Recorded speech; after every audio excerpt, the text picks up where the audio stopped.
We believe he's played to a Stephon Diggs level. It's not even close. Okay, but he wasn't before he got his money. Zeke was playing at a high level before he got his money. But that's my thing. Okay, Zeke went to the Pro Bowl last year. Zeke was what, 4th in rushing. Okay, he's having a down year. So after one down year, you move on. So, I mean, there are a lot of guys, Skip. D-Law has 8 sacks in 25 games. Jalen Smith, is he living up to that contract extension? It's because Zeke has the bigger of the names. He's the lowest of the hanging fruit. He's the easiest guy to point out and says, well, you need to move on from that. Now, sure, you could do that, but I think it would be a sizable dead cap hit.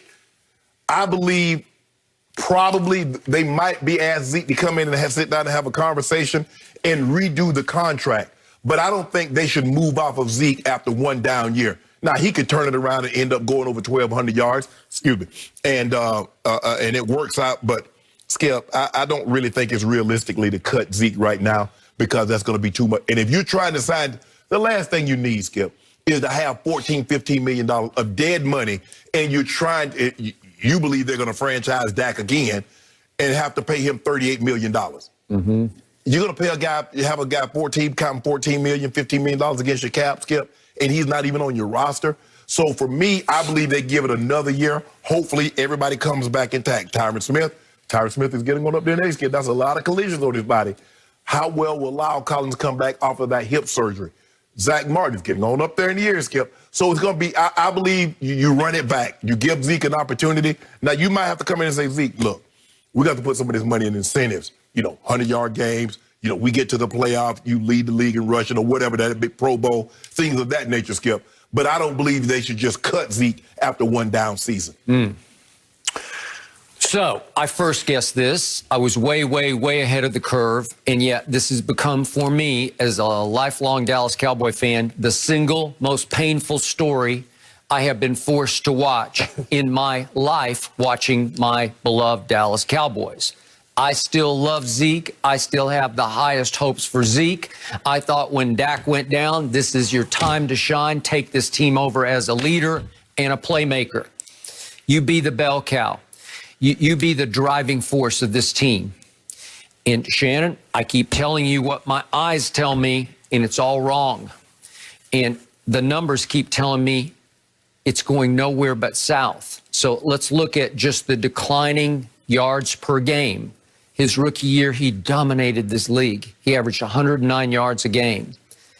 Then it fell to 98 the next year, 96, not bad. Those three led the league. And then it fell all the way to 85 last year after he got his money. And I kept telling you, it looks like he's running in Cabo sand after he came back from Cabo San Lucas. This year, it's plummeted all the way to 64 yards a game.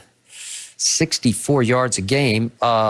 He's averaging 3.8 yards a carry. That ranks 40th in the National Football League. Well, that's what's concerning, Skip. Yeah. It's not the yardage because they're falling behind so much, so you're not going to get the carries. It's when he does get the carries, he's still under 4 yards per carry. Okay, and Pro Football Focus, as we speak, ranks Ezekiel Elliott the 54th best running back in pro football. I would like to think he's better than that, but they're just going off what their grades tell them, and he's all the way down to 54th. Right. So Monday night, I had to sit and watch that game. And I watched Dalvin Cook, who is now leading this league at 119 yards per game. I had to watch him hit holes like lightning. Well, I'd just be like, whew. Zeke hits holes right now like a flickering light bulb that is about to burn out. You know, the light bulb that starts to flicker and it's about gone? That's how Zeke hits the hole.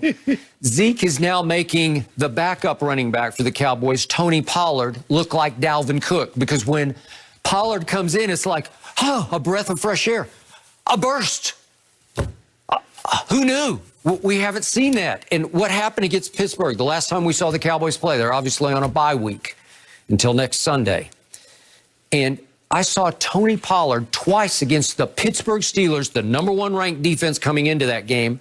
I saw him tear off 2 20-yard gains. I think we have those if we want to see them. This is like, what? Where did that come from? Would you believe that Zeke has carried the ball 150 times and has no 20-yard runs? And here's another one. Was it the blocking? Was it his burst? Was it his ability just to get outside quick enough that he actually was able to meet the hole while it was open? Let me ask you a question. Do you believe Tony Pollard could do that, getting the ball 25, 30 times a game? I doubt it. But as a changeup, it's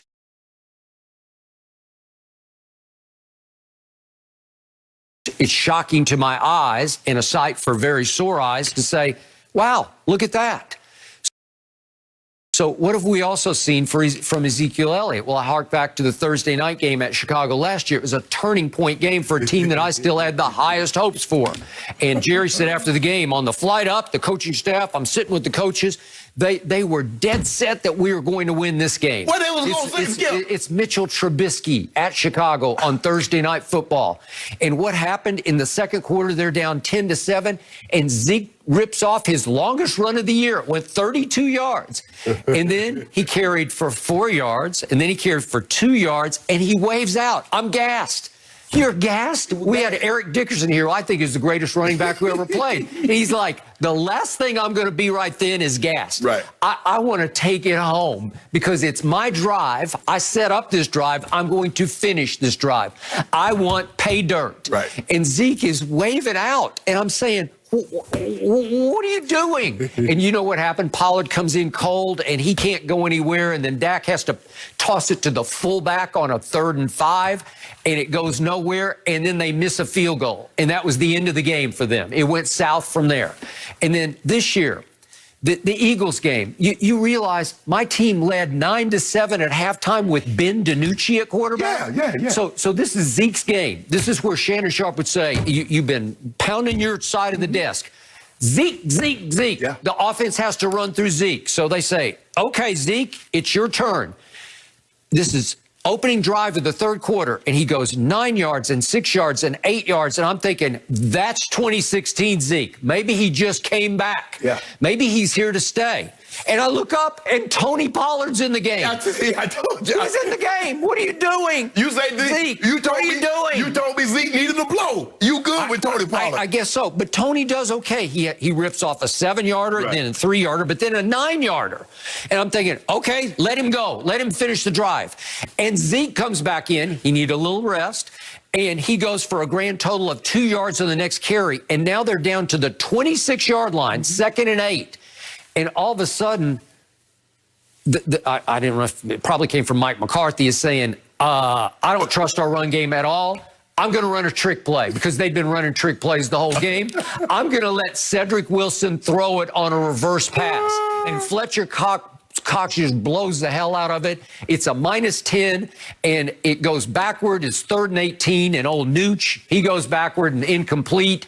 And you know what happened? They missed a 52-yard field goal, and that was the ball game. Right. So once again, it's another turning point in which Zeke was not a $15 million man. They gave him the most money any running back in the game got. $15 million, and it inspired deals that came right down the pipeline soon after. Kamara got his, then McCaffrey got his, Dalvin got his, Derrick Henry got his, and even Joe Mixon got his. Right. Those are 5 straight deals.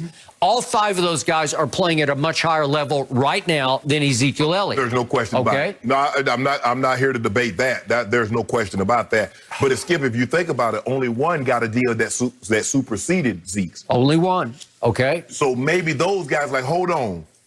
We're starting to see what's going on with Zeke. But Skip, I don't believe the Cowboys are as committed to running the football. Now, we know Minnesota. And if you look at the teams that run the football really, really well, Skip, it's out of the Shanahan tree, or they're committed to it.